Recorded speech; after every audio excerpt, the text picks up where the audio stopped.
ಶ್ರೀಗುರುಭ್ಯೋ ನಮಃ. ವಂದೇ ವಂದ್ಯಂ ಸದಾನಂದಂ ವಾಸುದೇವಂ ನಿರಂಜನಂ ಇಂದಿರಾಪತಿಂ ಆದ್ಯಾದಿ ವರದೇಶ ವರಪ್ರದಂ. ಶ್ರೀಗುರುಭ್ಯೋ ನಮಃ. ಅವನ ಶ್ರೀಪತಿ ಅಪ್ರತಿ ಅಧಿಕೇಶ ಆದಿಭವಾದೆ ಕರುಣಾಪೂರ್ಣ ವರಪ್ರದ ಚರಿತಂ ಜ್ಞಾಪಯ ಮೇ ತೇ.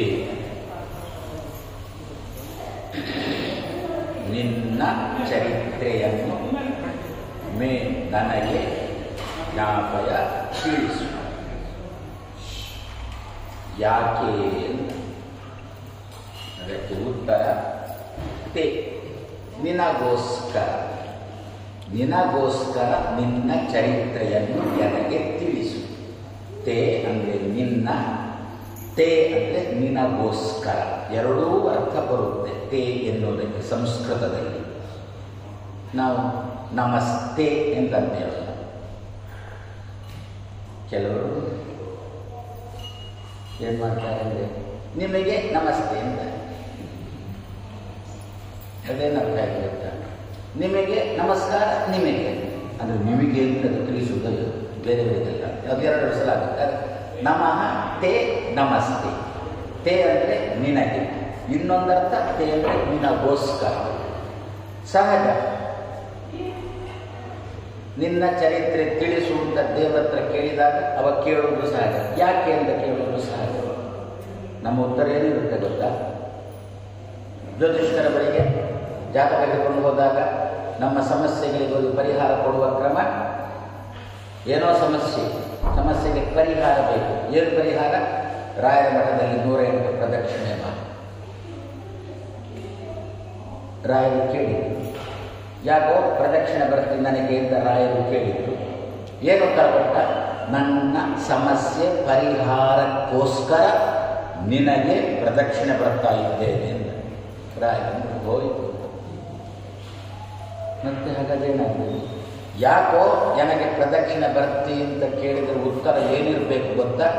ನಿನ್ನನ್ನು ನೋಡಿದಾಗ ಪ್ರದಕ್ಷಿಣೆ ಬರಬೇಕು ಅಂತ ತೋರುತ್ತೆ, ಆದ್ದರಿಂದ ಪ್ರದಕ್ಷಿಣೆ ಬರ್ತಾ ಇದ್ದೇನೆ. ನಿನಗೋಸ್ಕರ ಪ್ರದಕ್ಷಿಣೆ ಬರ್ತಾ ಇದ್ದೇನೆ. ಅದು ದೇವರಿಗಾಗಿ. ನಾವು ಇಲ್ಲದಿದ್ದರೆ ಫಲಕ್ಕಾಗಿ ದೇವರ ಪ್ರದಕ್ಷಿಣೆ ಅಂತ ಆಗುತ್ತೆ. ಇದನ್ನು ಏನು ಅಂತ ಕರೆದ್ರು? ಕಾಮ್ಯ ಕರ್ಮ ಅಂತ ಕರೆದ್ರು. ಕಾಮ್ಯ ಕರ್ಮ ಅಂತ ಮಾಡಿದರೆ ಅಷ್ಟೇ. ದೇವರು ಏನು ಮಾಡ್ತಾನೆ? ಫಲ ಕೊಟ್ಟ, ಹಿಡ್ಕೊಂಡು ಹೋಗ್ತಾನೆ. ತಾನು ಬರಲಿಲ್ಲ ದೇವರು ಫಲದೊಟ್ಟಿಗೆ. ನಮಗೇನಾಗಬೇಕು? ಫಲ ಬಾರದಿದ್ರು ಅಡ್ಡಿ ಇಲ್ಲ, ಅವ ಬರಬೇಕು. ನಾನು ನನ್ನ 10 ಲಕ್ಷ ಮಕ್ಕಳು, ಕೃಷ್ಣ ಕೇಳಿದ ಸಹಾಯ ಕೇಳಲಿಕ್ಕೆ ಹೋಗಿರತಕ್ಕಂತಹ ದುರ್ಯೋಧನ ಮತ್ತು ಅರ್ಜುನನಿಗೆ ಕೃಷ್ಣ ಮುಂದಿಟ್ಟ ಪ್ರಶ್ನೆ, ಒಂದು ಕಡೆಯಲ್ಲಿ ನಾನಿದ್ದೇನೆ, ಇನ್ನೊಂದು ಕಡೆಯಲ್ಲಿ 10 ಲಕ್ಷ ಮಕ್ಕಳಿದ್ದಾರೆ. 10 ಲಕ್ಷ ಮಕ್ಕಳು ನಾನು ಅಂತ ಕೇಳಿದ್ದಕ್ಕೆ ದುರ್ಯೋಧನ 10 ಲಕ್ಷ ಮಕ್ಕಳು ಅಂತ ಕೃಷ್ಣ ಕಳಿಸಿಕೊಟ್ಟ. ಅರ್ಜುನ ನೀನು ಅಂತ ಬಂದ. ಆದ್ದರಿಂದ ದೇವರಲ್ಲಿ ನಾವು ಫಲವನ್ನು ಕೇಳಿದರೆ ದೇವರು ವೃಂದಾವನದಲ್ಲೇ ನಿಲ್ತಾನೆ, ಫಲವನ್ನು ಕೊಟ್ಟು ಕಳಿಸ್ತಾನೆ. ಆ ಫಲ ಎಲ್ಲಿ ತನಕ ಬರುತ್ತೋ, ಕಟ್ಟಿಕೊಟ್ಟ ಬುತ್ತಿ ಎಷ್ಟು ಜೀರ್ಣಕ್ಕೆ ಬರುತ್ತೋ ಯಾರಿಗೆ ಗೊತ್ತು. ಆದ್ದರಿಂದ ರಾಯರಿಗೆ ಪ್ರದಕ್ಷಿಣೆ ಬರುವಾಗ ನಮ್ಮ ಸಂಕಲ್ಪ ಏನಿರಬೇಕು ಅಂತಂದರೆ, ನಿನಗೋಸ್ಕರ ಪ್ರದಕ್ಷಿಣೆ ಬರ್ತಾ ಇದ್ದೇನೆ.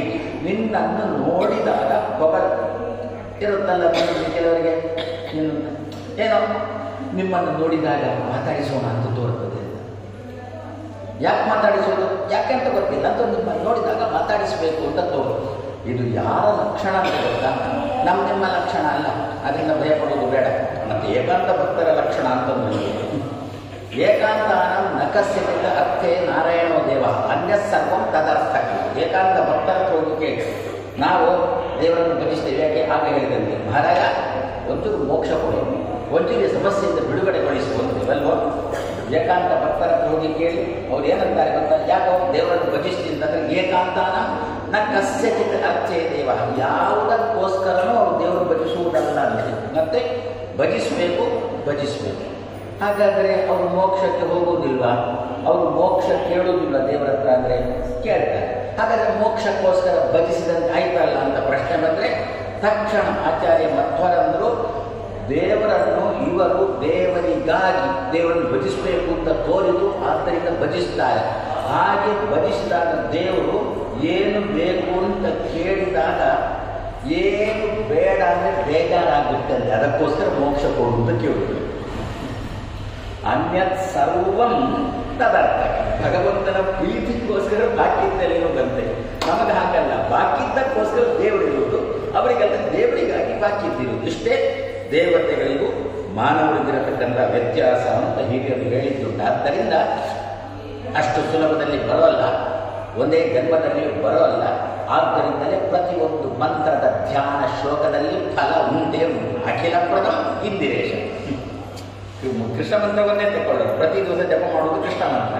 ಅದರಲ್ಲಿ ಏನು ಫಲ ಕೊಟ್ಟಿದ್ದಾರೆ? ಅಖಿಲ ಪ್ರದಂ ಇಂದಿರೇಶ ಜಪ, ಎಲ್ಲ ಫಲ ಸಿಗುತ್ತೆ. ಅದಕ್ಕೋಸ್ಕರ ಧನ್ವಂತರಿ ಮಂತ್ರ ಯಾಕೆ ಜಪ ಮಾಡೋದು, ನರಸಿಂಹ ಮಂತ್ರ ಯಾಕೆ ಜಪ ಮಾಡೋದು, ಹಯಗ್ರೀವ ಮಂತ್ರ ಯಾಕೆ ಜಪ ಮಾಡೋದು? ಪ್ರತಿಯೊಂದು ಮಂತ್ರದ ಧ್ಯಾನ ಶ್ಲೋಕದಲ್ಲಿಯೂ ಕೂಡ ಒಂದೊಂದು ಫಲವನ್ನು ಇಟ್ಟಿದ್ದಾರೆ. ಯಾಕೆ ಅಂತಂದರೆ ಫಲವನ್ನು ಇಟ್ಟರೆ ಫಲದ ಆಸೆಗಾಗಿಯಾದರೂ ಜಪ ಮಾಡುತ್ತಾನೆ, ಫಲವನ್ನೇ ಹೇಳಿಲ್ಲ ಅಂದರೆ ಜಪ ಮಾಡುವುದನ್ನೇ ಬಿಡುತ್ತಾನೆ ಅಂತ ಹೇಳಿಕೊಂಡು ಬೆಲ್ಲದ ಆಸೆಗಾಗಿ ಆದರೂ ಕೂಡ ಮಗು ಬಾಯಿ ತೆರೆಯುತ್ತೆ. ಆವಾಗ ಬೆಲ್ಲ ಮತ್ತು ಔಷಧಿ ಎರಡನ್ನು ಹಾಕೋಣ. ಬರೇ ಔಷಧಿಯಿಂದಲೇ ಬಾಯಿ ತೆರೆಯುವುದೇ ಇಲ್ಲ ಎನ್ನುವ ದೃಷ್ಟಿಯಿಂದ ಅದಕ್ಕಂದ್ರೆ ಹಿರಿಯರು ರೋಚನಾರ್ಥಂ ಫಲಶ್ರುತಿ, ನಮಗೆ ದೇವರ ಮೇಲೆ ಮಂತ್ರದ ಮೇಲೆ ವಿಶೇಷವಾಗಿ ಆಸಕ್ತಿ ಬರುವುದಕ್ಕೋಸ್ಕರ ಫಲಗಳನ್ನು ಅಲ್ಲಲ್ಲಿ ಹೇಳ್ತಾರೆ ಅಂತ ವೇದದ್ದೇ ಮಾತು. ಆದ್ದರಿಂದ ನಮ್ಮ ನಿಜವಾದ ಕ್ರಮ ಹೇಗಿರಬೇಕು ಅಂತಂದರೆ ನಿನ್ನಂತ ನೋಡಿದಾಗ ಹೊಗಳೋಣ ಅಂತ ತೋರಿತು. ಉಡುಪಿಯಲ್ಲಿ ವಿದ್ಯಾ ಸಮುದ್ರರು ಅಂತ ಕಾಣಿರು ಶ್ರೀಗಳು ಭಾರೀ ತಪಸ್ಸು ಅಂದರೆ ಭಾರೀ ತಪಸ್ಸು. ಆಗಿನ ಕಾಲದಲ್ಲಿ ಭಾರಿ ತಪಸ್ಸುಗಳಿದ್ದು ಸುಧೀಂದ್ರ ತೀರ್ಥರು ಅಂತ ಶತಾಯುಷಿಗಳು, ಗುತ್ತಿಗೆ ಮಠದವರು. ವಿದ್ಯಾ ಸಮುದ್ರರು ಅಂತ ಕಾಣಿರು ಶ್ರೀಗಳು. ವಿದ್ಯಾ ಸಮುದ್ರರು ಕಾಲಾದಾಗ ಇಡೀ ಉಡುಪಿ ಕತ್ತಲಲ್ಲಿ ಮುಳುಗಿತ್ತು. ಆ ಕ್ಷಣದಲ್ಲಿ ವಿದ್ಯುತ್ ಹೋಗಿತ್ತು ಅವ್ರ ಕಾಲಾದ. ಅವರ ವಿದ್ವತ್ತ ಏನು ಅಂತಂದರೆ ನಮಗೇನಾದರೂ ಶಾಸ್ತ್ರದ ಬಗ್ಗೆ ಸಂಶಯ ಇದ್ದರೆ ಅವರ ಹೋಗಿ ಕೇಳಿದಾಗ ಹೀಗೆ ಉತ್ತರ ಬೇಕು, ಹೀಗೆ ಉತ್ತರ ಅಂತಂತಿದ್ರಂತೆ. ಅಲ್ಲ, ಇದು ಯಾವುದರಲ್ಲಿ ಉಂಟು ಅಂತ ಕೇಳಿದರೆ ಅವ್ರು ಅಂತಿದ್ರಂತೆ, ಪುಸ್ತಕಾಲಯದಲ್ಲಿ ಇಷ್ಟನೇ ಕಬಾಟಲ್ಲಿ, ಇಷ್ಟನೇ ಸೆಲ್ಫಲ್ಲಿ, ಇಷ್ಟನೇ ಪುಸ್ತಕದಲ್ಲಿ, ಇಷ್ಟನೇ ಶ್ಲೋಕ ಅಂತ ಅಂತಿದ್ರಂತೆ. ಅಷ್ಟು ವಿದ್ವತ್ತ ಅವರದ್ದು. ಮತ್ತೊಬ್ಬರು ಸುಧೀಂದ್ರ ತೀರ್ಥರು ಅಂದರೆ ನಮಗೆ ಇಲ್ಲೆಲ್ಲ ಉಡುಪಿ ಸ್ವಾಮಿಗಳ ಪರಿಚಯ ಕಮ್ಮಿ. ನಾವು 8 ಸ್ವಾಮಿಗಳನ್ನು ಉಡುಪಿ ಸ್ವಾಮಿಗಳು ಅಂತ ಕರೀತೀವಿ. ಅದು ಹೇಗೆ ಅಂತಂದರೆ ಉತ್ತರ ಭಾರತದವರು ಇಡೀ ದಕ್ಷಿಣ ಭಾರತ ಮದ್ರಾಸಿ ಅಂತ ಕರೆದಂತೆ. ಅವರಿಗೆ ಕರ್ನಾಟಕ, ಕೇರಳ, ತಮಿಳುನಾಡು, ಆಂಧ್ರ ಪ್ರದೇಶ ಅಥವಾ ಉಂಟು ಅಂತ ಗೊತ್ತೇ ಇಲ್ಲ. ದಕ್ಷಿಣ ಭಾರತ ಅಂದರೆ ಮದ್ರಾಸಿ ಅಂತ ಕರೆದಂತೆ. ಉಡುಪಿಯಲ್ಲಿ 8 ಮಠ ಉಂಟು ಅಂತ ಗೊತ್ತಿಲ್ಲ, ಎಲ್ಲ ಉಡುಪಿ ಸ್ವಾಮಿಗಳು ಅಂತ ಕರೀತಾರೆ. ಬೇರೆ ಬೇರೆ ಮಠಗಳುಂಟು, ಒಂದೊಂದು ಮಠಕ್ಕೂ ಒಂದೊಂದು ರೀತಿಯ ಚರಿತ್ರೆ ಉಂಟು, ಆದರೆ ಹೇಳುವವರು ಇಲ್ಲ ಅಂತಷ್ಟೇ. ನಮ್ಮಲ್ಲೆಲ್ಲ ಯಾವಾಗ ಅಂದರೆ ಬಾಯಿ ದೊಡ್ಡದಿದ್ರೆ ಬದುಕಿಯ ಮಗ ಅಂತ ಹಾಗಾಗಿದೆ ನಮ್ಮಲ್ಲಿ. ಆ ಸುಧೀಂದ್ರ ತೀರ್ಥರು ಕೂಡ ಅಷ್ಟೇ ತಪಸ್ಸುಗಳು. ಎಷ್ಟು ತಪಸ್ಸುಗಳು ಅಂತಂದರೆ ಕೃಷ್ಣನ ಪೂಜೆಗೆ ಅವರ ಒಟ್ಟಿಗೆ ಎಡಬಲ ಸೇವೆ ಮಾಡಿಕೊಂಡಿದ್ದವರ ತಮ್ಮ ಹೇಳ್ತಿದ್ದರು. ಕೃಷ್ಣನ ಮಹಾತ್ಮಗಳಾಗಿ ಕೃಷ್ಣನ ಸ್ನಾನ ಮಾಡಿಕೊಂಡು ಕೃಷ್ಣನ ಮುಂದೆ ಕೂತು ಅರ್ಚನೆ ಮಾಡ್ತಾರೆ.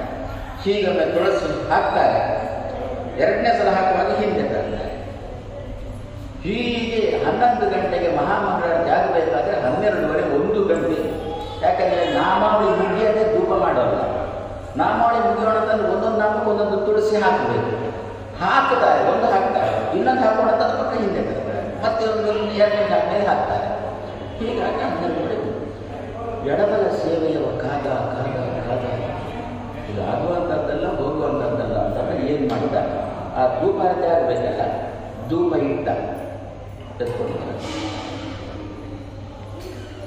ಎಷ್ಟು ಬೇಕಾದರೂ ಅರ್ಚನೆ ಮಾಡಿ. ಯಾಕಂದ್ರೆ ನಾವೇನು ಮಾಡಿದ್ರೆ ಹೊಟ್ಟೆ ಮಾಡಿಗೋಸ್ಕರ ಅಂತಾರೆ, ಯಾಕಂದ್ರೆ ಪೂಜೆ ಪುನಸ್ಕಾರ ಅಂತಂದ್ರೆ ಆದ್ದರಿಂದ ಇಟ್ಟವರು ಇವರದ್ದೆಲ್ಲ ನಾಮ ಮಾಡಿ ಸರ್ವಪ್ರಹ ಮಾಡಿದ ಓಂ ನಮ ಇತಿ ನಾಮ ಮಾಡಿ ಆಯಿತು. ಧೂಪ ತೆಗೆದು ಹೀಗೆ ಹಿಡಿದು ಹೊಗೆ ಹೇಳ್ತಾ ಇದೆ. ಅದರ ಬೆಂಕಿ ನಂದಿದೆ ಅಂತ ನೋಡಿದ್ರು.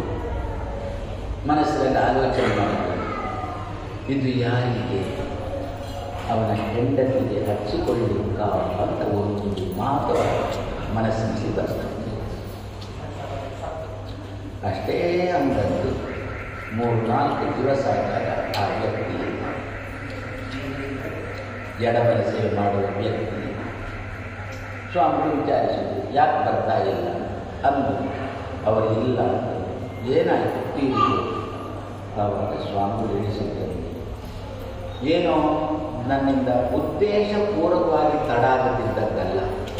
ನಾನು ಹೀಗೆ ಕೃಷ್ಣನಿಗೆ ತುಳಸಿ ಹಾಕುತ್ತಿದ್ದೆ, ಇನ್ನೊಂದು ತುಳಸಿ ಹಾಕೋಣ ಅಂತಂದಾಗ ನನಗೆ ದೇವತೆಗಳು ಕಾಣುತ್ತಿದ್ದು. ದೇವತೆಗಳು ಪೂಜೆ ಮಾಡುವಾಗ ನಾನು ತುಳಸಿ ಹಾಕಬಾರ್ದು ಅಂತ ಹಿಂದೆ ತೆಗೆಯುತ್ತಿದ್ದೆ. ಅಲ್ಲಿ ಏನೋ ಮನಸ್ಸಿಗೆ ಬಂದು ಬಿಡ್ತು, ದೇವರು ಅಷ್ಟು ಅಂತ ಅನ್ನೋದ ಅಂತ ಕೃಷ್ಣನಿಗೆ ಬೈಬೇಕು.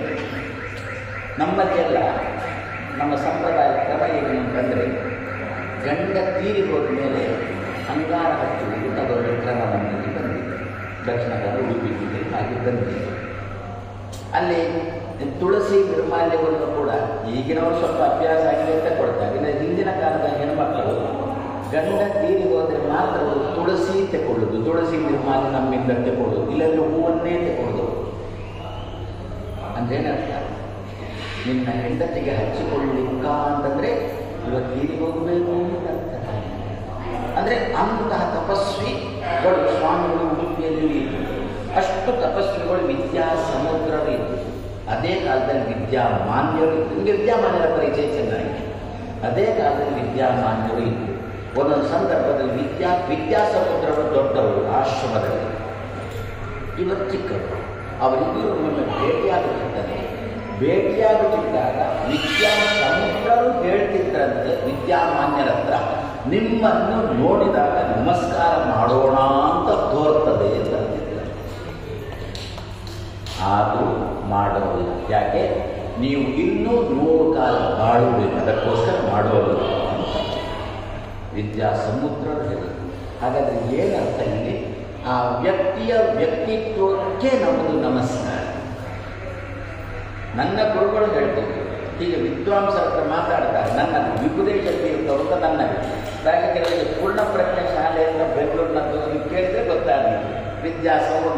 ವಿಭುದೇಶ ತೀರ್ಥರು ನನ್ನ ಗುರುಗಳು. ಅವರು ಕೂಡ ಅಷ್ಟೇ ಹೀಗೆ ವಿದ್ಯಾಮಾನ್ಯರ ಬಗ್ಗೆ ತುಂಬ ತಾನು ಕಾಳಜಿ, ಅಂದರೆ ದೊಡ್ಡವರು ಅಂತೇಳಿ ಹೀಗೆ ಇದ್ದವರು.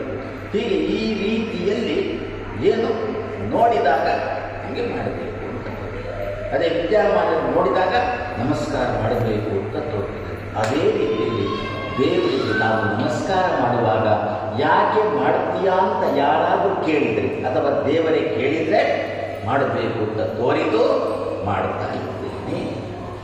ಆದ್ದರಿಂದ ತೇ ಚರಿತಂ, ಹೇ ಭಗವನ್ ನಿನ್ನ ಚರಿತೆಯನ್ನು ಯಾಕೆ ತೇ ನಿನಗೋಸ್ಕರ ಜ್ಞಾಪಕ ತಿಳಿಸು. ನಾನು ಸ್ವಲ್ಪ ನಿನ್ನ ಚರಿತ್ರೆಯನ್ನು ತಿಳಿದವನಾಗಿದ್ದೇನೆ. ನಿನ್ನ ಚರಿತ್ರೆಯಿಂದ 4 ಜನ ನನ್ನ ಹತ್ರ ಕೇಳ್ತಾರೆ, ದೇವರ ಚರಿತ್ರೆ ಹೇಳಿಯಪ್ಪ ಅಂತ ಕೇಳ್ತಾರೆ. ಹಾಗೆ ವಿವಿಧ ತೀರ್ಥರು ವಿದ್ವಾಂಸರನ್ನು ಮಾತಾಡಿಸಿದರೆ, ಅಂದರೆ ನಾನು ವಾಕ್ಯ ಅಂತ ಏನಾದರೂ ಬರ್ತಾರೆ ಮಾತಾಡಿದರೆ ಆಮೇಲೆ ಕೂಡಲೇ ಸಂಭಾವನೆ ಕೊಡ್ತೀವಿ. ವಿದ್ವಾಂಸರು ಹೇಳ್ತಿದ್ರಂತೆ, ಬೇಡ ಸ್ವಾಮಿ ಸಂಭಾವನೆ. ಆವಾಗ ನನ್ನ ಗುರುಗಳು ಹೇಳುವುದೇನು ಅಂತಂದರೆ, ವಿಭುದೇಶರು ಹೇಳುವುದು ಅಂತಂದರೆ, ವಿದ್ವಾಂಸರನ್ನು ಮಾತಾಡಿಸಿದರೆ ಅವರ ವಿದ್ವತ್ತಾಕ್ಕೆ ಬೆಲೆ ಕೊಡಬೇಕು ಅಂತ. ಹಾಗಾದರೆ ನಮ್ಮಲ್ಲಿ ವ್ಯಕ್ತಿ ಪೂಜೆ ಅಂತ ಇಲ್ಲವೇ ಇಲ್ಲ, ಶಕ್ತಿ ಪೂಜೆ ಅಂತ ನಮ್ಮಲ್ಲಿ ವ್ಯಕ್ತಿಯಲ್ಲಿರ್ತಕ್ಕಂಥ ವ್ಯಕ್ತಿತ್ವಕ್ಕೆ ಪೂಜೆ ನಮ್ಮದು. ಆ ದೃಷ್ಟಿಯಲ್ಲಿ ಭಗವಂತನ ವ್ಯಕ್ತಿತ್ವ ಅಂತ ಉಂಟು. ಆದ್ದರಿಂದ ಮಧ್ವರಂತ ಇದ್ದಾರೆ, ನಿನ್ನ ಚರಿತ್ರೆಯನ್ನು ನಿನಗೋಸ್ಕರ ಮೇ ಜ್ಞಾಪಕ ನನಗೆ ತಿಳಿಯಲಿಟ್ಟು. ಅಂದರೆ ಹೀಗೆ ದೇವರನ್ನು ನಾವು ಪ್ರತಿ ದಿವಸ ಉಪಾಸನೆ ಮಾಡ್ತಾ ಇದ್ದರೆ ನಾಳೆ ದಿವಸ ಜನಗಳು ನಮ್ಮನ್ನೂ ಕೂಡ ಮಾತಾಡಿಸ್ತಾರೆ. ಯಾಕೆ ನಿಮ್ಮನ್ನು ನೋಡುವಾಗ ಮಾತಾಡಿಸೋಣ ಅಂತ ತೋರಿಸುತ್ತೆ. ನಿಮ್ಮ ವ್ಯಕ್ತಿತ್ವ ಅಂತದ್ದು ನನಗೆ ಬಿಟ್ಟರೆ ಬಿಡೋಲ್ಲ. 3 ಜೊತೆ ಮಾತಾಡೋಣ ಅಂತ ತೋರುತ್ತಲ್ವ, ಅದಕ್ಕೆ ಬಿಟ್ಟರೆ ಅಂತ ಕೇಳ್ತೇನೆ.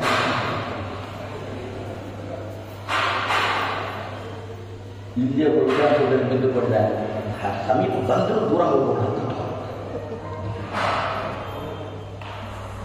ಯಾಕೆ ಅವನ ವ್ಯಕ್ತಿತ್ವ ಅಂತದ್ದುಂಟಲ್ಲ. ಹಾಗಾದರೆ ಪ್ರಾಯಶಃ ಎಷ್ಟು ಜನ್ಮದಲ್ಲಿ ಭಗವಂತನನ್ನು ಈ ದ್ವಾದಶ ಸ್ತೋತ್ರದಿಂದ ಉಪಾಸನೆ ಮಾಡಿದ್ನೋ ಏನು ಅಂತ, ನಿನಗೋಸ್ಕರ ನಿನ್ನ ಚರಿತ್ರೆಯನ್ನು ತಿಳಿಯ ಹೇಳೋ, ನಿನಗೋಸ್ಕರ ನಿನ್ನ ಚರಿತ್ರೆಯನ್ನು ತಿಳಿಯ ಹೇಳೋ ಅಂತೇಳಿ ದೇವರ ಉಪಾಸನೆ ಮಾಡಿದರೆ ನಾಳೆ ದಿವಸ ನಮ್ಮನ್ನು ಮಾತಾಡಿಸುವ ಜನ ನಮ್ಮಿಂದ ಯಾವುದನ್ನು ನಿರೀಕ್ಷೆ ಮಾಡದೆ ಕೇವಲ ನಮ್ಮನ್ನು ಮಾತಾಡಿಸಬೇಕು, ನಮಸ್ಕಾರ ಮಾಡಬೇಕು, ಅದಕ್ಕೋಸ್ಕರ ಬರುವ ರೀತಿಯ ವ್ಯಕ್ತಿತ್ವವನ್ನು ಬೆಳೆಸಿಕೊಳ್ಳಲಿಕ್ಕೆ ಸಾಧ್ಯ ಆಗುತ್ತೆ. ಅದಕ್ಕೋಸ್ಕರ ಆಚಾರ್ಯ ಮಧ್ವರಂತ ಇದ್ದಾರೆ. ಏನು ಅಂತ, ತೇ ಚರಿತಂ, ನಿನ್ನ ಚರಿತ್ರೆಯನ್ನು, ತೇ ನಿನಗೋಸ್ಕರ, ಮೇ ನನಗೆ ಜ್ಞಾಪಯ ತಿಳಿಯ ಹೇಳು. ಎಂಥ ಚರಿತ್ರೆ ಅದು, ವರಪ್ರದ ಚರಿತ. ಆ ಚರಿತ್ರೆಯ ತಾಕತ್ತು ಅಷ್ಟು ಉಂಟು. ವರವನ್ನು ಕೊಡುತ್ತೆ, ನಮಗೆ ಬೇಕಾದ್ದನ್ನು ಕೊಡುತ್ತೆ ಅಂತೆ. ಅದು ಅಷ್ಟೇ ತಾನೆ. ಏನು, ನಮಗೇನೋ ಸಮಸ್ಯೆ ಬಂತು, ಸಮಸ್ಯೆ ಬಂದಾಗ ಪರಿಹಾರ ಹೇಳ್ತಾರೆ. ಏನು ಹೇಳ್ತಾರೆ? ಇದು ಪಾರಾಯಣ ಮಾಡು, ಅದು ಪಾರಾಯಣ ಮಾಡು, ಅಷ್ಟು ಸಲ ಪಾರಾಯಣ ಮಾಡು, ಇಷ್ಟು ಸಲ ಪಾರಾಯಣ ಮಾಡು ಅಂತಾರೆ. ಸರಿ, ನಾವು ಪಾರಾಯಣ ಮಾಡಿದ್ದೆವು. ಏನು ಪಾರಾಯಣ ಮಾಡಿದ್ದು? ಅವನ ಚರಿತ್ರೆಯನ್ನು ತಾನೇ ಪಾರಾಯಣ ಮಾಡಿದ್ದು. ಹಾಗಾದರೆ ನಮಗೆ ವರ ಕೊಟ್ಟದ್ದು ಯಾವುದು, ನಮಗೆ ಫಲ ಕೊಟ್ಟದ್ದು ಯಾವುದು? ಚರಿತ್ರೆಯ ಪಾರಾಯಣ ನಮಗೆ ವರ ಕೊಟ್ಟದ್ದು. ಹಾಗಾದರೆ ಚರಿತ್ರೆ ಎಂತದ್ದು? ವರವನ್ನು ಕೊಡತಕ್ಕಂತಹ ಚರಿತ್ರೆ. ಕರುಣಾಪೂರ್ಣ, ಕರುಣಾಪೂರ್ಣರಿಗೆ ವರವನ್ನು ಕೊಡತಕ್ಕಂತಹ ಚರಿತ್ರೆಯನ್ನು ನನಗೆ ತಿಳಿಸೋ. ಎಲ್ಲ ದೇವತೆಗಳು ಬ್ರಹ್ಮನನ್ನು ಮುಂದಿಟ್ಟುಕೊಂಡು ಭಗವಂತನ ಬಳಿಗೆ ಹೋದ್ರ, ಒಂದು ಭೂಮಿಯನ್ನು ಮುಂದಿಟ್ಟುಕೊಂಡು ಭಗವಂತನ ಬಳಿಗೆ ಹೋದ್ರ, ಪ್ರಾರ್ಥನೆ ಮಾಡಲಿಕ್ಕೆ ಬರಬೇಕು ಅಂತ ಪ್ರಾರ್ಥನೆ ಮಾಡಲಿಕ್ಕೆ. ಆವಾಗ ಕೃಷ್ಣ ರೂಪದಿಂದ ಇಳಿದು ಬಂದನ. ಇನ್ನೊಮ್ಮೆ ಪ್ರಾರ್ಥನೆ ಮಾಡಲಿಕ್ಕೆ ಹೋದ್ರ, ಆವಾಗ ತಾನು ಬರುವುದಿಲ್ಲ ಅಂತ ಹೇಳಿದ. ಮತ್ತೆ ನನ್ನವನನ್ನು ಕಳಿಸಿಕೊಡ್ತೇನೆ ಅಂತ ಹೇಳಿದ. ಮಧ್ವರನ್ನು ವಾಯುದೇವರನ್ನು ಕಳಿಸಿಕೊಟ್ಟ. ಆ ಸಂದರ್ಭದಲ್ಲಿ ದೇವತೆಗಳೆಲ್ಲ ಹೋಗಿ ಕ್ಷೀರ ಸಮುದ್ರದ ಬಳಿಯಲ್ಲಿ ನಿಂತು ಪುರುಷ ಸೂಕ್ತದಿಂದ ಹೊಗಳಿದ್ರು. ವಿಜ್ಞಾನ ಭಾನುಮತಿ ಕಾಲ ಬಲೇನ ಹೀನೆ ದುರ್ಭಾಷ್ಯ ಸಂತಮಸ ಸಂತತಿತೋ ಜನೇಂದೇ ಮಾರ್ಗಾತ್ ಸತಾಂ ಸ್ಖಲತಿ ಖಿನ್ನ ಹೃದೋ ಮುಕುಂದಂ ದೇವಾಹ ಚತುರ್ಮುಖ ಮುಖಾಹ ಶರಣಂ ಪ್ರಜಜ್ಞೆ. ದೇವರ ಬಳಿಗೆ ಹೋಗಿ ಶರಣೋ ಶರಣೋ ಶರಣೋ ಅಂತಂದ್ರಂತೆ. ಯಾರು? ಚತುರ್ಮುಖಾದಿ ಬ್ರಹ್ಮಾದಿ ದೇವತೆಗಳು. ಯಾರ ಮೇಲೆ ಕರುಣೆಯಿಂದ? ಭೂಮಿಯಲ್ಲಿರತಕ್ಕಂತಹ ಸಾತ್ವಿಕರ ಮೇಲಿನ ಕರುಣೆಯಿಂದ. ಹಾಗಾದರೆ ಭೂಮಿಯಲ್ಲಿ ಇರತಕ್ಕಂತಹ ಸಾತ್ವಿಕರಾದ ಮಾನವರ ಮೇಲೆ ಕರುಣೆಯಿಂದ ಪೂರ್ಣರಾದ ದೇವತೆಗಳಿಗೆ ವರವನ್ನು ಕೊಡುವ ಚರಿತ್ರೆ ಉಂಟು. ದೇವರು ಹೋಗಿ ಪ್ರಾರ್ಥನೆ ಮಾಡಿದಾಗ ನಡೆಯಿತು, ಯಾರಿಗೆ ಬೇಕು ಅವರೇ ಬರಬೇಕು. ನಮ್ಮ ಕ್ರಮ ಹಾಗೆ ತಾನೆ. ಸ್ವಾಮಿ, ನಾನು ತುಂಬ ಅನುಭವಿಸಿದವ, ನನ್ನ ಕೈಯಲ್ಲಿ ಅಧಿಕಾರ ಇರುವಾಗ ನಾನು ಮತ್ತೆ ಬೇಡ ಅಂತ ಬಿಟ್ಟುಕೊಟ್ಟೆ ಶಿಷ್ಯರಿಗೆ. ಈ ಶಾಲೆಗಳನ್ನು ನಡೆಸುವ ಕ್ರಮದಲ್ಲಿ ಸಂದರ್ಭದಲ್ಲಿ ಅದೇನೋ ನನ್ನ ಗುರುಗಳ ಕೈ ಗುಣ ಚೆನ್ನಾಗಿ, ಅವರ ಬಲಗೈಯಲ್ಲಿ 6 ಬೆರಳು, ಅದೊಂದು ಭಾರಿ ಲಕ್ಷಣ 6 ಬೆರಳು ಅಂತಂದರೆ. ಆದರೆ ಅವರು ಮುಟ್ಟಿದ್ದು ಚಿನ್ನ ಆಗ್ತಿತ್ತು. ವಿದ್ಯಾಸಂಸ್ಥೆಗಳ ಬಗ್ಗೆ ಅವರಿಗೊಂದು ದೈವ ಏನೋ ವಿಶೇಷವಾದ ಅನುಗ್ರಹ ಮಾಡಿದ್ರು. ಅದು ಕ್ರಮೇಣ ಆ ಶಾಲೆ ನನ್ನ ಕೈ ಗುರುಗಳ ಕಾಲ ಆದಮೇಲೆ ನನ್ನ ಕೈಗೆ ಬಂತು. ಅವಾಗ ಹೀಗೆ ಒಬ್ಬರೊಬ್ಬರು ಸ್ವಾಮಿ ಏನು ಒಂದು ಸೀಟು ಹಿಡಿದ ಮುಂದೆ ಸಿಟ್ಟು ಬಂದು ನಾನು ಕುರ್ಚಿ ತಂದು ಸೀಟು ಕೂತ್ಕೊಳ್ಳಿ.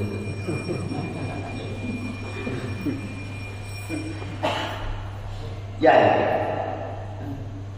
ಹೀಗೆ ನನಗೆ ಬೇಕಾದವರು ಬೆಂಗಳೂರಲ್ಲಿದ್ದಾರೆ. ಇವಾಗ ನಾನು ಊರಿನಲ್ಲಿ ಹೋಗಿ ಮಾತಾಡೋದು.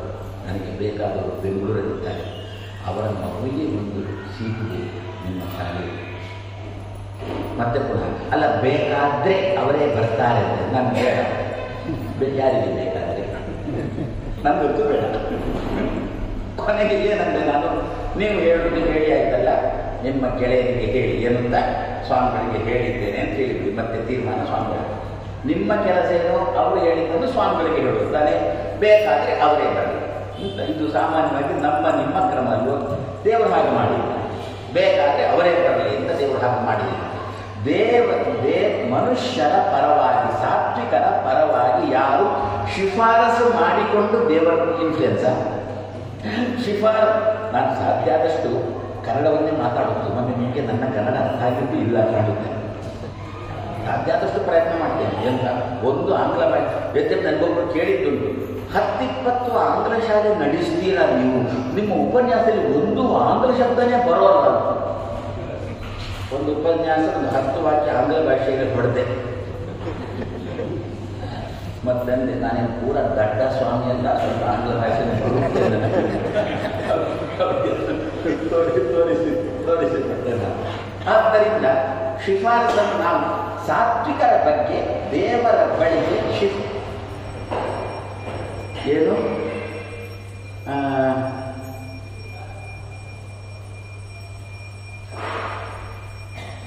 ಒಂದಿಷ್ಟು ದಯಮಾಡುವುದನ್ನು ಚಿಕ್ಕವನು ಇವ ಕೇವಲ ಯಜ್ಞ ಭಿನ್ನವ ಕೇಳು ಧನ್ವಂತ್ರಿ ದಯಮಾಡು. ಅದಕ್ಕೆ ಹಾಡುವಳಿ ದೇವರು ಹಾಡುವ ಹೇಳುವುದೇ ಕೂಡಿಸಿ. ಸೊ ತುಂಬ ಸಂತೋಷ. ಏನು ಗೊತ್ತಾ, ನಾನೇನೋ ಒಂದು 4 ದಿವಸದಿಂದ ಉಪನ್ಯಾಸ ಮಾಡ್ತಾ ಇದ್ದೇನೆ, ರಾಯರ ಚಿತ್ತಕ್ಕೆ ಬಂದು ಕಾಣುತ್ತೆ. ಆದ್ದರಿಂದ ಇವತ್ತೊಂದು ಹಾಡು ಬರಲಿಕ್ಕಿತ್ತು.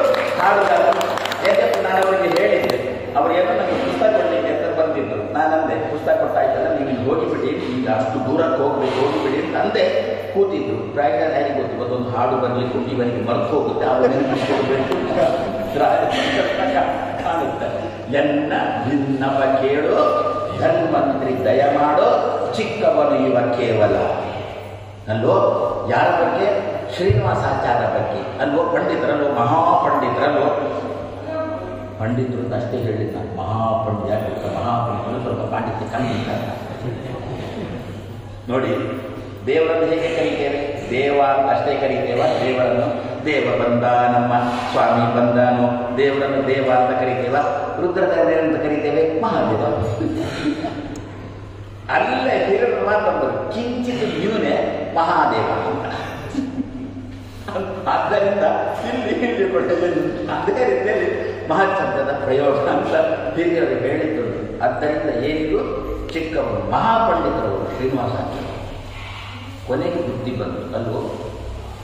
ಬುದ್ಧಿ ಬಂದಾಗ ವಿಜಯದಾಸರು ಹೇಳಿದರು, ಗೋಪಾಲದಾಸರನ್ನು ಮಾಧ್ಯಮವನ್ನಾಗಿ ಇಟ್ಟುಕೊಂಡು ಆ ಶ್ರೀನಿವಾಸಾಚಾರ್ಯರನ್ನು ತಿದ್ದಿದ್ರಲ್ವೋ. ಕೊನೆಗೆ ಶ್ರೀನಿವಾಸಾಚಾರ್ಯ ದಮ್ಮಯ್ಯ ಅಂತ ತಿಳ್ಕೊಂಡು ಬಂತು. ಎಲ್ಲೆಲ್ಲೋ ಸುತ್ತಿದ್ರು. ಎಲ್ಲಿ ಸುತ್ತಿದ್ರೂ ಹೊಟ್ಟೆ ನೋವು ಹೋಗಿಲ್ಲ. ಮಂತ್ರಾಲಯಕ್ಕೆ ಹೋಗಿದ್ರು. ರಾಯರ ಅಡಿಗೆ ಬಿದ್ದರು. ಹೊಟ್ಟೆ ನೋವು ಅಂತಂದ್ರು. ಅಲ್ಲಿಂದ ಪ್ರಾಯಶಃ ಅಪ್ಪಣ್ಣಾಚಾರ್ಯರು ಹೇಳಿದ್ದು ಏನು? ಎಷ್ಟು ವೇದ ಜಲಮೇದೇನ ಸ್ತೋತ್ರೇಣೇವಾಭಿ ಮಂತ್ರಿನ ತಸ್ಯ ಕುಕ್ಷಿಗತಾಹ ದೋಷಾಹ. ಯಾವ ದೋಷ? ಮಾತ್ಸರ್ಯ ದೋಷಾಹ ಸರ್ವೇ ನಶ್ಯಂತಿ ತಕ್ಷಣಾತ್ ಅಂತ. ಅವಾಗ ಆ ಮಂತ್ರಕ್ಕೆ ಫಲ ಬಂತು ಕಾಣುತ್ತೆ. ರಾಯರು ಹೇಳಿದ್ದೇನು? ಎಲ್ಲಿ ಜಾರಿ ಇದೆಯೋ ಅಲ್ಲೇ ಕೈ ಹಿಡಿ ಮೇಲೆ ಬಂತು. ಅಷ್ಟೇ ಹೇಳಿದ್ದು ರಾಯರು. ನೀನು ಎಲ್ಲಿ ಜಾರಿ ಇತ್ತು? ವಿಜಯದಾಸರ ಬಳಿಯಲ್ಲಿ ಜಾರಿ. ಅದರಿಂದ ಅವರ ಬಳಿಯಲ್ಲಿ ಕೈಯೂರು ಮೇಲೆ ಬರುತ್ತೆ. ಓಡಿ ಬಂದಾಗ ವಿಜಯದಾಸರು ಗೋಪಾಲದಾಸರ ಮಾಧ್ಯಮವನ್ನಾಗಿ ಇಟ್ಟುಕೊಂಡು ಆ ಗೋಪಾಲದಾಸರ ಬಾಯಿಯಲ್ಲಿ ಚಿಕ್ಕವನು ಇವ ಕೇವಲ. ಕೊನೆಗೆ ಏನು ಎಲ್ಲ ಗೊತ್ತಾಯಿತು ವಿಚಾರದಿಂದಾಗಿ ಗೋಪಾಲದಾಸರು ತನ್ನ 40 ವರ್ಷ ಆಯುಷ್ಯವನ್ನು ಅವನಿಗೆ ಧಾರೆ ಎರೆದು, ಆ ಶ್ರೀನಿವಾಸಾಚಾರ್ಯರಿಗೆ ಧಾರೆ ಎರೆದು, ಈ ದಿವಸ ಹರಿಕಥಾಮೃತ ಸಾರ ಗುರುಗಳ ಕರುಣದಿಂದ ಪನಿತು ಬೇಡುವೆ ಅನ್ನತಕ್ಕಂಥದ್ದು ವಾದಿರಾಜರ ಕೋಶಕ್ಕೆ ಒಪ್ಪುವ ಹರಿಕಥಾಮೃತ ಸಾರ ಈ ಶ್ರೀನಿವಾಸಾಚಾರ್ಯ ಬಾಯಿಂದ ಹೊರಗೆ ಬಂತು. ಹಾಗಾದರೆ ಸಾತ್ವಿಕರ ಬಗ್ಗೆ ದೇವರಲ್ಲಿ ನಮ್ಮ ಹಿರಿಯರು ಶಿಫಾರಸು ಮಾಡಿದರೆ ಭಗವಂತ ಕೇಳಿದ್ದಾರೆ. ಆದ್ದರಿಂದ ನಮ್ಮೆಲ್ಲರ ಬಗ್ಗೆ ಹೋಗಿ ದೇವತೆಗಳು ಹೋಗಿ ಭಿನ್ನಯಿಸಿದಾಗ ಭಗವಂತನ ಹೋಗಿ ನಾನು ಜನ ಕಳಿಸಿಕೊಡ್ತೇನೆ ಅಂತೇಳಿ ಕಳಿಸಿಕೊಟ್ಟದ್ದೇ ಆಚಾರ್ಯ ಮಧ್ವರನ್ನು. ಆದ್ದರಿಂದ ಏನಾಗಬೇಕಂದ್ರೆ ನಮ್ಮ ಬಗ್ಗೆ ಹಿರಿಯರು ದೇವರ ಮಕ್ಕಳ ಬಗ್ಗೆ ತಂದೆ ತಾಯಿಗಳು ದೇವರಲ್ಲಿ ಬೇಡುವಾಗ ದೇವರು ಅಷ್ಟು ಅನ್ನಬೇಕಾದ್ರೆ ನಮ್ಮ ಮಕ್ಕಳು ಮೊದಲು ಚೆನ್ನಾಗಿರಬೇಕು. ಪುನಃ ಯಾರ ತಲೆಗೆ ಬಂತು ನೋಡಿ ಬೇಡುವುದು ಅಪ್ಪಮ್ಮನ ತಲೆಗೆ ಬಂದು, ಮಕ್ಕಳನ್ನು ಚೆನ್ನಾಗಿರುವುದು ಅಪ್ಪಮ್ಮನ ತಲೆಗೆ.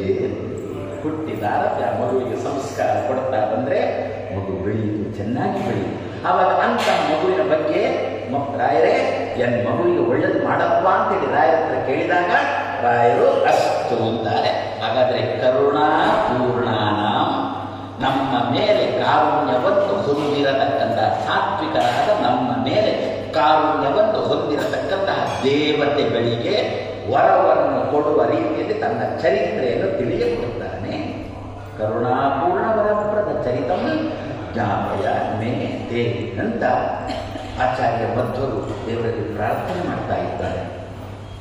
ನಮ್ಮ ಬಗ್ಗೆ ಅಂತಲೇ ಪ್ರಾರ್ಥನೆ ಇಟ್ಟುಕೊಳ್ಳೋಣ.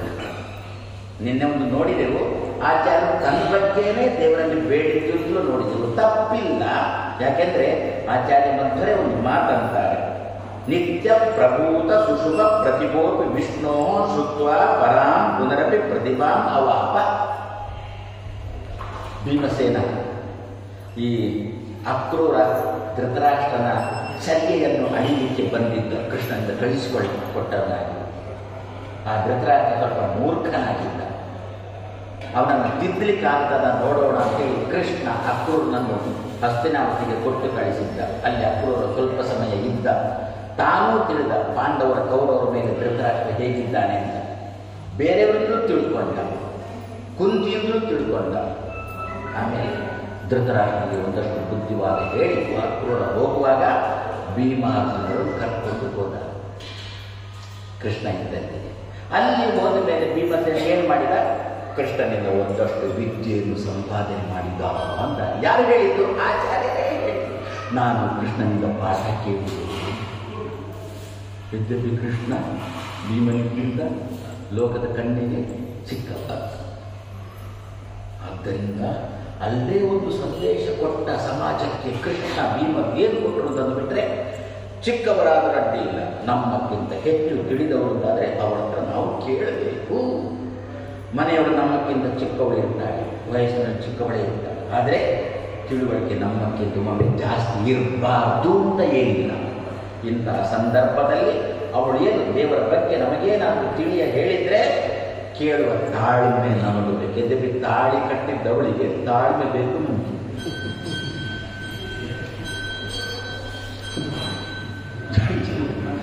ಅಲ್ವಾ? ಅಧ್ವಾನ ಅಲ್ವಾ? ನಿಜವಾಗಿ ನಮಗೊಂದು ತಾಳಿ ಕಟ್ಟಬೇಕಿತ್ತು.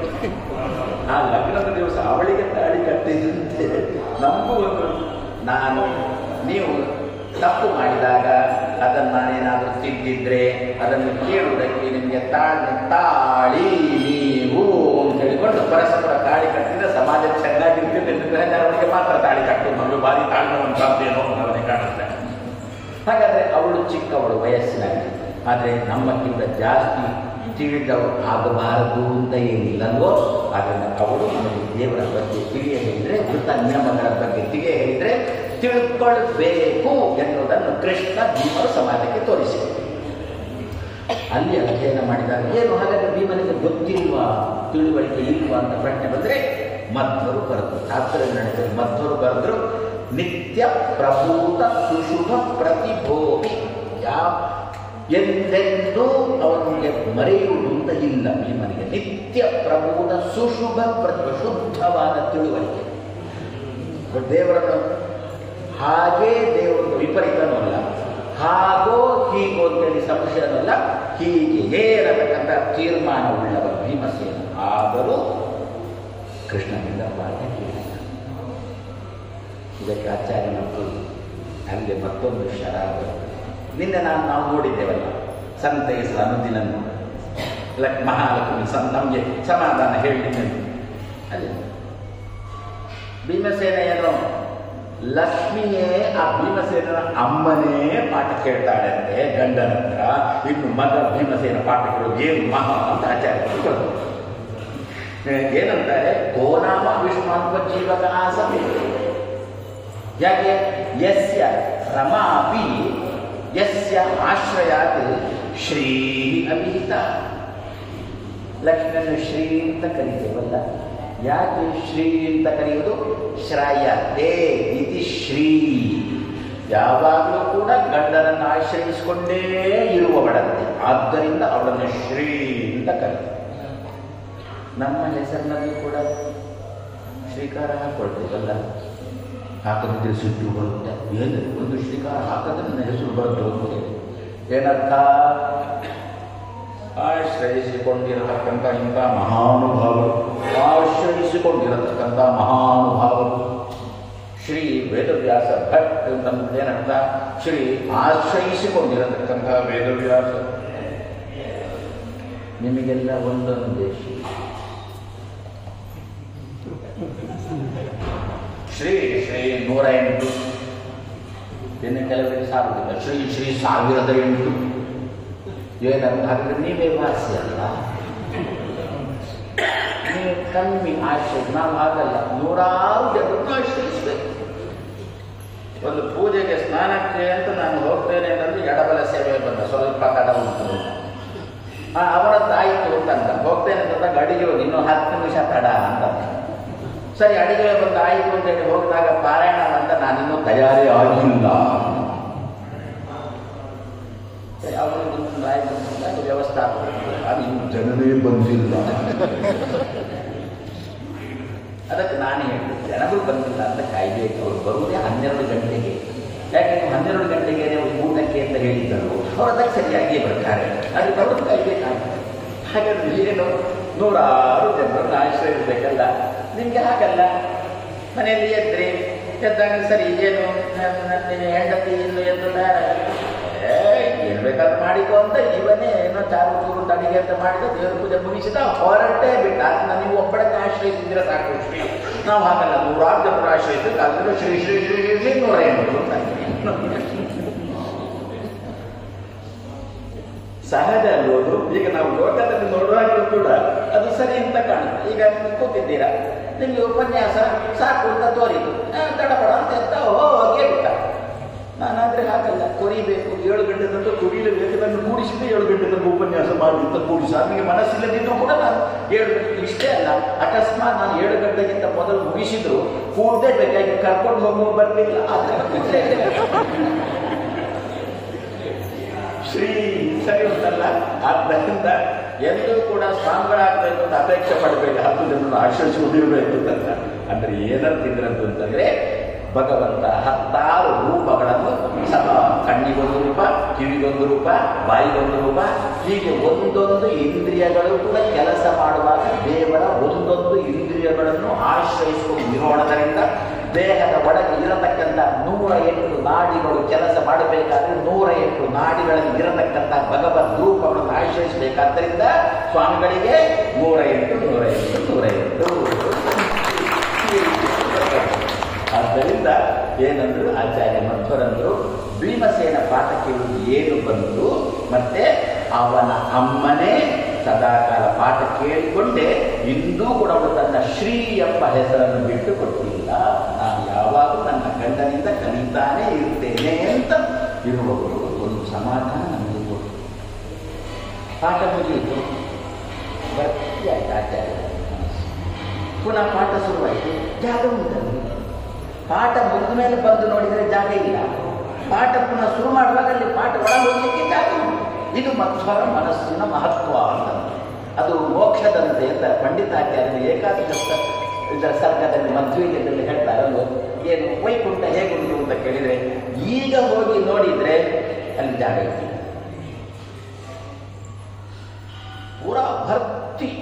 ಎಷ್ಟು ಜಾಗ ಉಂಟು ವೈಕುಂಠದಲ್ಲಿ? ಎಲ್ಲ ಕಡೆ ಮನೆಗಳು ಪೂರ ಭರ್ತಿಯಾಗಿದೆ. ನಾವು ಈಗ ಹೋಗಿ ನೋಡಿದರೆ ನಮಗೇನು ಬೇಜಾರಾಗಿತ್ತು, ಏನೊಂದು ಭಯ ಆಗಿತ್ತು. ಅಲ್ಲ, ನಾನು ನಾಳೆ ಮೋಕ್ಷಕ್ಕೆ ಬಂದಾಗ ನನಗೆ ಮನೆ ಕಟ್ಟಲಿಕ್ಕೆ ಜಾಗವೇ ಇಲ್ಲ. ಹಾಗಂತ ಬ್ರಹ್ಮದೇವರ ಜೊತೆ ಸೇರಿಕೊಂಡು ನಾವು ಆವಾಗ ವಿರಜಾದಲ್ಲಿ ಸ್ನಾನ ಮಾಡಿ ಮೋಕ್ಷಕ್ಕೆ ಹೋದಾಗ ದೇವರು ಕೇಳಿದ, ಎಷ್ಟು ಜನ ಬಂದಿದ್ದೀರಿ ನೋಡಿದ, ಎಷ್ಟು ಜನ, ಅಷ್ಟು ಜನಕ್ಕೆ ಜಾಗ ಇಲ್ಲ. ಇದು ಮೋಕ್ಷದ ಮಹತ್ವ ಅಂತ ಹಿರಿಯರು ಹೇಳಿದರು. ಮಧ್ವರ ಮನಸ್ಸು ಕೂಡ ಅದೇ ರೀತಿಯಲ್ಲಿ ಅಂತ. ಇದಕ್ಕೊಂದು ಉದಾಹರಣೆ ಇದರಲ್ಲಿ ಕೊಟ್ಟಿದ್ದಾರೆ. ಚಾತುರ್ಮಾಸ್ಯದಲ್ಲಿ ರುಕ್ಮಿಣಿ ಸ್ವಯಂವರದ ಸಂದರ್ಭದಲ್ಲಿ ಇದಕ್ಕೊಂದು ಉದಾಹರಣೆ ಕೊಟ್ಟಿದ್ದಾರೆ ಆಚಾರ್ಯ ಮಧ್ವರು. ಏನು ಅಂತ, ರುಕ್ಮಿಣಿಗೆ ಸ್ವಯಂವರ, ಜರಾಸಂಧನದ್ದೇ ನೇತೃತ್ವ, ಯಾರಿಗೆ ಕೊಡಬೇಕು ಯಾರಿಗೆ ಬಿಡಬೇಕು ಅಂತೆಲ್ಲ ಅವನದ್ದೇ ನೇತೃತ್ವ. ಅಂತೂ ಕ್ಷತ್ರಿಯರ ಧರ್ಮ ಸ್ವಯಂವರ ಘೋಷಣೆ ಅಂತ ಹೇಳಿಕೊಂಡು ಆ ಪ್ರಕಾರ ಸ್ವಯಂವರ ಘೋಷಣೆ ಆಗಿದೆ. ಆದರೂ ಜರಾಸಂಧನಿಂದ ಭಯ ಏನು, ಎಲ್ಲಿ ರುಕ್ಮಿಣಿ ಹಿಡ್ಕೊಂಡು ಹೋಗ್ತಾನೋ ಏನು ಅಂತ ಭಯ. ಅದು ಏನು ಮಾಡೋಣ, ಜರಾಸಂಧನ ವ್ಯವಸ್ಥೆ ಏನು, ಎಲ್ಲ ಕುರ್ಚಿ, ರಾಜರುಗಳಿಗೆಲ್ಲ ಬಂದ ರಾಜರುಗಳಿಗೆಲ್ಲ ಬ್ರಾಹ್ಮಣರು ಜಮಖಾನದಲ್ಲಿ ಕೂಡ್ತಾರೆ, ರಾಜರುಗಳಿಗೆಲ್ಲ ಈ ಮಂಡಿ ನೋವುಗಳು ಅವುಗಳಿಗೆಲ್ಲ ಅವರೆಲ್ಲ ಅಲ್ಲಿ ಕೂತವರಿಗೆ ಹೇಳಿದ್ದಲ್ಲ, ತಪ್ಪು ತಪ್ಪು ಭಾವಿಸ್ತೇವೆ, ತಪ್ಪು ಭಾವಿಸ್ತೇವೆ, ತಪ್ಪು ಜನ ಏನ್ ಮಾಡಿದ, ರಾಜರುಗಳಿಗೆಲ್ಲ ಎಲ್ಲ ಕುರ್ಚಿ ಅಂತ ಹೇಳ್ಕೊಂಡು ವ್ಯವಸ್ಥೆ ಮಾಡಿದ್ದಾರೆ. ಹೇಗೆ ವ್ಯವಸ್ಥೆ ಅಂತಂದ್ರೆ ಆಚಾರ್ಯ ಮಧ್ವರ್ ಅಂತಾರೆ, ಎಷ್ಟು ಜನ ರಾಜರುಗಳು ಬಂದಿದ್ದಾರೆ ಅಷ್ಟು ಕುರ್ಚಿ ಹಾಕಿ, ಅಷ್ಟು ರಾಜರುಗಳು ಕೂರ್ಚಿ, ಒಂದು 108 ರಾಜರು ಕೂತಿದ್ದಾರೆ ಅಂತ ಬರ್ತದೆ. ಇನ್ನೊಬ್ಬ ರಾಜ ಬಂದ, ಕುರ್ಚಿ ಯಾರಿಲ್ಲ, ಅಲ್ಲಿ ಬದಿಯಲ್ಲಿ ಆ ರಾಜ ಬಂದ ಕುರ್ಚಿ ಹೊರತು ಮೊದಲೇ ಇದ್ದ ಕುರ್ಚಿಗಳನ್ನೆಲ್ಲ ಮೊದಲೇ ಬಿಡಿಸಿರುವುದಲ್ಲ. ಇದು ಜರಾಸಂಧನ ಕ್ರಮ. ಯಾಕೆ ಬಿಡಿಸಿಟ್ರೆ ಅಕಸ್ಮಾತ್ ಕೃಷ್ಣ ಬಂದ್ರೆ ಕುರ್ಚಿ ಕೂತಿಬಿಡ್ತಾನೆ, ಅವ ಕೂತ ಅಂತಂದ್ರೆ ಕೆಲಸ ಕೆಡ್ತದೆ. ಕುರ್ಚಿ ಇಲ್ಲದಿದ್ರೆ ಏನಾಯ್ತಂದ್ರೆ ಜಮಖಾನ ಉಂಟಲ್ಲ, ಕೃಷ್ಣ ಅದರಲ್ಲಿ ಬಂದು ಕೂಡುವುದಿಲ್ಲ ಅಂತಂದ್ರೆ ಮತ್ತವರು ಅಲ್ಲೇ ಬರೋದು. ಏನು ಅಂತ, ನಾವೆಲ್ಲ ರಾಜರುಗಳು ಕುರ್ಚಿಯಲ್ಲಿ ಕೂತಿರುವಾಗ ಕೃಷ್ಣ ನೆಲದಲ್ಲಿ ಕೂತಾನ, ಅವನಿಗೆ ಬಿಡಬೇಕಲ್ಲ, ಬಿಡಬೇಕಲ್ಲ. ಅದ್ರ ಏನ್ ಮಾಡ್ತಾನೆ, ಬರ್ತಾನೆ, ನೋಡ್ತಾನೆ, ಒಂದು ಕುರ್ಚಿಯು ಖಾಲಿ ಇಲ್ಲ, ಜಮಖಾನ ಖಾಲಿ ಉಂಟು, ಅಲ್ಲಿ ನಾಚಿಕೆ ಏನ್ ಮಾಡ್ತಾನೆ, ಎದ್ದುಕೊಂಡು ಹೋಗ್ತಾನೆ. ಹೋದ್ಮೇಲೆ ನಾವು ಸ್ವಯಂವರ ಮಾಡಿರ್ತಾನೆ. ಕುರ್ಚಿ ಖಾಲಿ ಇಲ್ಲ, ಹೋದ ಕೃಷ್ಣ, ಹಿಂದೆ ಹೋದ, ಮತ್ತೊಬ್ಬ ರಾಜ ಬಂದ, ಒಂದು ಕುರ್ಚಿ ಬಂದಿದೆ, ಆ ರಾಜನೇ ಇದ್ದ. ಅದೇ ರೀತಿ ನಾನು ಆಗ ಹೇಳಿದೆ, ಮೋಕ್ಷದಲ್ಲಿ ಹೇಳಿದಂತೆ, ಈಗ ಒಂದು ಮೋಕ್ಷದ ಹೋಗಿ ನೋಡಿದೆವು, ಜಾಗ ಖಾಲಿ ಇಲ್ಲ, ತಿರುಗಿ ಬಂದೆವು, ಬ್ರಹ್ಮದೇವರೊಟ್ಟಿಗೆ ಮೋಕ್ಷಕ್ಕೆ ಹೋದೆವು, ಜಾಗ ಆಯಿತು. ಇನ್ನೊಬ್ಬ ರಾಜ ಬಂದ, ಜಾಗ ಆಯಿತು, ಸರಿ, ಆ ರಾಜ ಬಂದ ಕೂಡ ಎಲ್ಲ ಬಂದಿದೆ. ಈ ರೀತಿಯಲ್ಲಿ ಆಚಾರ್ಯ ಮಧ್ವರ ಮನಸ್ಸಂತೆ ದೇವರಿಂದ ತಿಳುವಳಿಕೆ ಬರುತ್ತಾ ಒಳಗಿನಿಂದ ಜಾಗವು ತಿಳುವಳಿಕೆ ಇವತ್ತಿನಂತೆ ಮುಗಿಯಿಲ್ಲ, ಜಾಗ ಮಧ್ವರ ಲಕ್ಷಣ, ಮಧ್ವರ. ನಾವು ಮಧ್ವರನ್ನು ಚಿಂತನೆ ಮಾಡುವಾಗ ಈ ರೀತಿ ಚಿಂತನೆ ಮಾಡಿದರೆ ನಮಗೂ ಕೂಡ ಏನಾಗುತ್ತೆ ಅಂದರೆ, ಹಿರಿಯರೇನು ದೇವರ ಬಗ್ಗೆ ಹೇಳ್ತಾರೆ ನಮಗೆ, ಅದು ತಲೆಯಲ್ಲಿ ಹಾಗೆಯೇ ಮರುದಿವಸ ನಾವು ಹೇಳುವಾಗ ಹೊಸ್ತನ್ನು ಕೇಳಲಿಕ್ಕೆ ಜಾಗ ಆಗುತ್ತೆ. ಇಲ್ಲದಿದ್ದರೆ ಏನಾಗುತ್ತೆ, ದಿವಸ ಮಂಡ್ಯ ತುಂಬ ಜಾಗ, ಮಂಡ್ಯ ತುಂಬ ಜಾಗ ಅಂದರೆ ನಿನ್ನೆ ಉಪನ್ಯಾಸ ಕೇಳಿದ್ದೆವು, ಮೊನ್ನೆನೂ ಕೇಳಿದ್ದೆವು, ಆದರೂ ಕೂಡ ಮಂಡ್ಯ ತುಂಬ ಜಾಗ. ಅಂದರೆ ಏನಂತ, ಉಪನ್ಯಾಸ ಮುಗಿಸಿ ಹೋಗುವಾಗ ನಮ್ಮಲ್ಲಿಂದ ಅಭ್ಯಾಸ ಉಂಟಲ್ಲ, ಹೀಗೆ ಮಾಡಿ ಹೋಗುವುದು. ಏನಂತ, ಒಮ್ಮೆ ಎಲ್ಲ ಜಾಡಿಸ್ಕೊಂಡು ಉಪನ್ಯಾಸ ಸಮೇತ ಇಲ್ಲೇ ಉದುರಿ ಬಂದು ನಾವು ಮನೆಗೆ ಹೋಗ್ತೀವಿ. ಅದಕ್ಕೆ ಹಾಗಾಗಬಾರದು. ಮತ್ತೆ ಇವತ್ತು ಹೇಳಿದ ಅಷ್ಟೂ ವಿಷಯ ತಲೆಯಲ್ಲಿ ಯಾವಾಗಲೂ ಇತ್ತ, ಆ ವಿಷಯಗಳಿಂದ ತಲೆ ತುಂಬಿ ಇರಬೇಕು, ಆವಾಗ ಬೇರೆ ವಿಷಯಕ್ಕೆ ಜಾಗ ಇಲ್ಲ. ಮರುದಿವಸ ಪುನಃ ಭಗವತ್ ವಿಷಯ ಬಂದಾಗ ಪುನಃ ತಲೆಯಲ್ಲಿ ಜಾಗ ಆಗಬೇಕು. ಆದ್ದರಿಂದ ನಾವು ಪ್ರತಿ ದಿವಸ ಮಧ್ವರನ್ನು ಜೀವನದಲ್ಲಿ ಚಿಂತನೆ ಮಾಡಬೇಕು. ಅದಕ್ಕೋಸ್ಕರನೇ ಹೇಳಿದ್ದು, ಈ ರೀತಿಯಾಗಿ ಆಚಾರ್ಯ ಮಧ್ವರು ಅಂತ ಇದ್ದಾರೆ, ನಿನ್ನ ಹೊಸ ಹೊಸ ಚರಿತ್ರೆಗಳನ್ನು ಮೇ ಜ್ಞಾಪಕ ಜನಗೆ ತಿಳಿಯ ಹೇಳುವೆ ಕರುಣಾಪೂರ್ಣ. ಯಾರಿವ ಆರಂಭ ಆಗುವುದೇ ಅವನಂದ್ರೆ ರಕ್ಷಕನೇ, ವನ ಅನ್ನ ಅವನ, ಗಮ್ಯ ಅಲ್ಲ ಅಗಮ್ಯ, ವಾಚ್ಯ ಅಲ್ಲ ಅವಾಚ್ಯ, ದೃಶ್ಯ ಅಲ್ಲ ಅದೃಶ್ಯ. ಅದೇ ರೀತಿಯಲ್ಲಿ ವನ ಅಲ್ಲ ಅವನ. ವನ ಅಂದರೆ ಏನು? ಯಾವುದನ್ನು ವನ ಅಂತ ಕರೀತೇವೆ ನಾವು? 1-2 ಮರ ಇದ್ದರೆ ವನ ಅಂತ ಕರೆಯುವುದಿಲ್ಲ. ಸಾವಿರಾರು ಮರಗಳ ಗುಂಪು ಇದ್ದರೆ ಅದಕ್ಕೆ ವನ ಅಂತ ಕರೀತೇವಲ್ವೋ?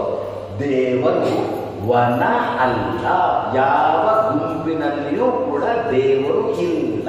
ಆದ್ದರಿಂದ ದೇವರು ಅವನ, ಗುಂಪಿಗಿಂತ ಯಾರು. ಹಾಗಂತ ಗುಂಪಿನಲ್ಲಿ ಇಲ್ವಾ? ಇದ್ದಾನೆ. ಇದ್ದಾನೋ? ಇಲ್ಲ.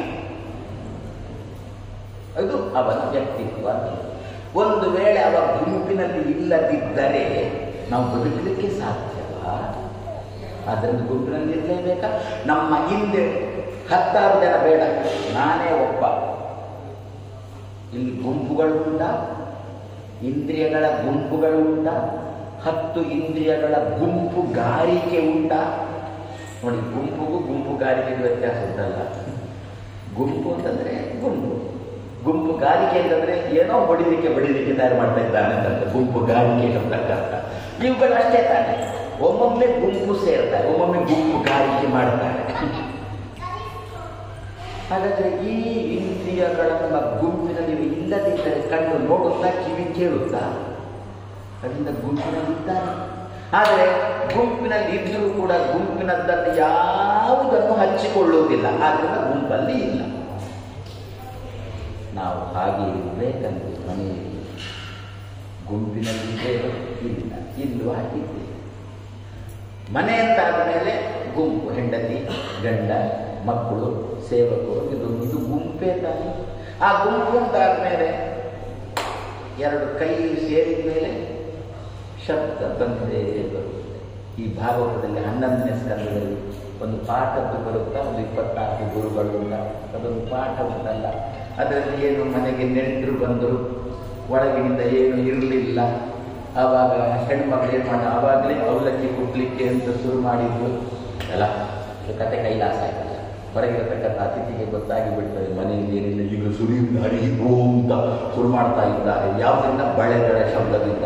ಏನು ಮಾಡಿ ಒಂದೊಂದೇ ಬಳೆ ತೆಗೆದಿಟ್ಟು, ಇಲ್ಲಿ ಒಂದು ಬಳೆ, ಇಲ್ಲಿ ಒಂದು ಬಳೆ, ಸರಿಯೇ ಕೊಟ್ಟಿದ್ರು. ಅವಲಕ್ಕಿ ಆಯಿತು, ಬಂದವರು ಕಳಿಸು.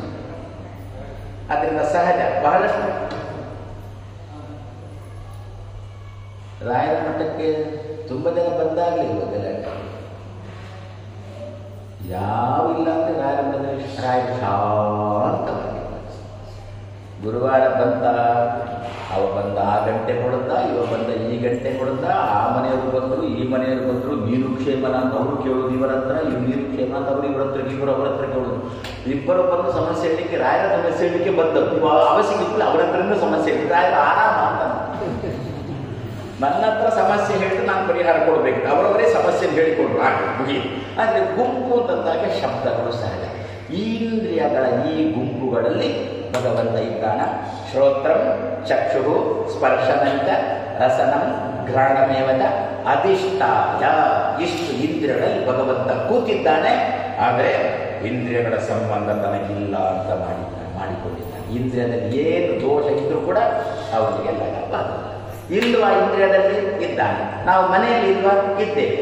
ಮನೆಯಲ್ಲಿರತಕ್ಕಂಥ ಸಮಸ್ಯೆಗಳಿಗೆ ನಾವು ತಲೆ ಕೊಟ್ಟೆವು ಅಂದರೆ ಹಾಳಾಗುತ್ತೆ, ಸಮಸ್ಯೆ ಬರುತ್ತೆ. ಅವನು ಅದಕ್ಕೆ ಹಿರಿಯರೊಂದು ಏನು ಹೇಳಿದ್ದುಂಟು, ದೋಣಿ ಮಾಡಿದ್ದು ಯಾವುದಕ್ಕೋಸ್ಕರ? ಅಟ್ಟದಲ್ಲಿ ಅಲ್ಲ, ನೀರಲ್ಲಿರಲಿಕ್ಕೇನೆ ದೋಣಿ ಮಾಡಿದ್ದು. ದೋಣಿಯಲ್ಲಿರಬೇಕು, ನೀರಲ್ಲಿರಬೇಕು. ನೀರು ದೋಣಿಯೊಳಗೆ ಹೋಗಬಾರ್ದು. ನಾವೆಲ್ಲಿರಬೇಕು? ಸಂಸಾರದಲ್ಲೇ ಇರಬೇಕು. ಸಂಸಾರ ತಲೆಯೊಳಗೆ ಹೋಗಬಾರ್ದಷ್ಟೇ. ಅವಾಗ ಇಬ್ಬರಿಗೂ ಅಲ್ವೋ? ಹಾಗಾದರೆ ಭಗವಂತ ನಮ್ಮ ಜೊತೆಗೆ ಈ ಸಂಸಾರದಲ್ಲಿದ್ದಾನೆ, ನಮ್ಮ ಸಂಸಾರವನ್ನು ತಲೆಯೊಳಗೆ ಹಂಚಿಕೊಳ್ಳಿದ್ದಾನೆ. ಆದ್ದರಿಂದ ಇಲ್ವೋ? ಅದರಿಂದ ಮನೆಯಲ್ಲಿ ಏನು ಮನೆಯೊಳಗೆ ಹೇಗಿದ್ದಾನೆ? ಇದ್ದಾರೋ ಇಲ್ಲ, ಇಲ್ವೋ ಇದ್ದಾರೆ ಅಂದರೆ ಏನರ್ಥ? ಮನೆಗೆ ಏನು ಬೇಕು, ಹೆಂಡತಿ ಮಕ್ಕಳಿಗೆ ಏನು ಬೇಕು ಅದನ್ನು ತಂದು ಹಾಕುವುದಕ್ಕೆ ಕಮ್ಮಿ ಮಾಡೋಲ್ಲ. ಮತ್ತೆ ಸಮಸ್ಯೆಗಳಿಗೆಲ್ಲ ತಲೆ ಕೊಟ್ಟ ಕೂಡುವುದು. ಇದು ಯಾರಿಂದ ಬರಬೇಕು? ಭಗವಂತನಿಂದ. ಅದಕ್ಕೋಸ್ಕರ ದೇವರನ್ನು ಏನು ಅಂತ ಚಿಂತನೆ ಮಾಡಬೇಕು. ಅವನ ಅವನ ಅವನ ನೀವು ಗಟ್ಟಿ ಹೇಳಿದ್ರೆ ಮತ್ತೆ ಎಣಿಸಿದ ಸಂಶಯ ಬಂದಿದೆ. ಯಾರು ಅವನ ಅವನ ಅಂದರೆ ಯಾರವ, ಇವನು ಅವನು ಅಂತೆಲ್ಲ ಬಂದಿದೆ. ನಮ್ಮ ಮನಸ್ಸಿನೊಳಗೆ ದೇವರ ಕಡೆಯ ಅವನ ಗುಂಪಲ್ಲಿ ಇಲ್ಲದಿದ್ದರೂ, ಗುಂಪಿನದ್ದನ್ನು ಹಂಚಿಕೊಳ್ಳದಿದ್ದರೂ, ಗುಂಪಿನೊಳಗೆ ಇರತಕ್ಕಂಥ ಹೇ ಭಗವನ್ ನನ್ನನ್ನು ರಕ್ಷಣೆ ಮಾಡು, ಅದಕ್ಕೋಸ್ಕರ ನಿನ್ನ ಚರಿತ್ರೆಯನ್ನು ನನಗೆ ತಿಳಿಯ ಹೇಳು ಆಚಾರ್ಯ ಮಧ್ವರು ದೇವರಲ್ಲಿ ಪ್ರಾರ್ಥನೆ ಮಾಡ್ತಾ ಇದ್ದಾರೆ ಎಂಬಲ್ಲಿ ಇಂದಿನ ಮಾತನ್ನು ಮುಗಿಸ್ತಾ ನಾಳೆ ಸಾಯಂಕಾಲ 5 ಗಂಟೆಗೆ ಅಂದರೆ 5 ಗಂಟೆಗೆ ಸೇರೋಣ.